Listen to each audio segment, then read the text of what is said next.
সুদখোরের মেয়েকে বিয়ে করা জায়েজ আছে কিনা? বাবা সুদখোর হলে মেয়ের কি দোষ?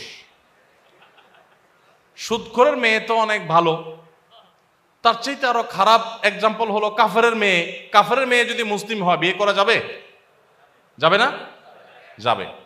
ডক্টর খন্দকার আব্দুল্লাহ জাহাঙ্গীর রহমতুল্লাহ আলাইহি ফুরফুরা পীর সাহেবের মেয়ে বিয়ে করেছিলেন।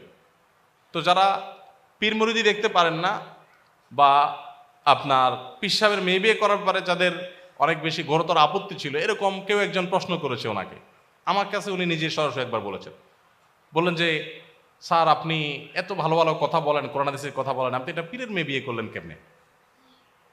তো স্যার বললেন যে ভাই কোরআন হাদিসে কোথাও পীরের মেয়ে বিয়ে করা যাবে না, এটা যদি দিয়ে আমি জানতাম তো অবশ্যই করতাম না, এখন আপনি দেখা দিলে আমি বাদ দিয়ে দেই। তখন স্যার প্রসঙ্গত বললেন যে দেখেন রাসূল আকরাম সাল্লাল্লাহু আলাইহি সাল্লাম আবু সুফিয়ান যখন অমুসলিম তখন তার মেয়ে বিয়ে করছেন, আর আমি পীরের মেয়ে বিয়ে করছি। তো বাবা যদি পীর ভালো খারাপ বা সব পীর ভালো খারাপ সেই ইয়েতে আমরা আলোচনা যাচ্ছি না। আমাদের মূল প্রশ্ন হলো বাবা যদি আপনার সুদখোর হয়, মেয়ে যদি ভালো হয়, তাহলে তাকে বিয়ে করা যাবে। এখনকার যুগে মেয়েকে দেখে যতটা বিয়ে করে ছেলেরা, তার চাইতে বাপকে বেশি দেখে। বাপকে দেখে না বলে বললে ভালো হয়, বাপের টাকা দেখে, বাপের অবস্থান দেখে, তাই না? ওই যে একটা কথা আছে না যে এখন মানুষের সাথে মানুষের বিয়ে যাওয়া হয় তার চাইতে টাকার বস্তার সাথে ময়দার বস্তার বিয়ে হয়।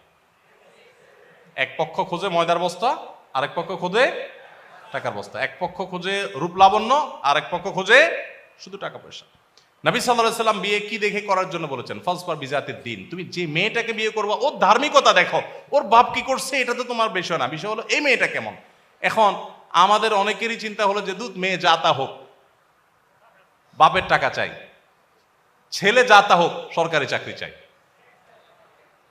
তো এই কারণে আমাদের সংসারগুলোতে শান্তি হচ্ছে।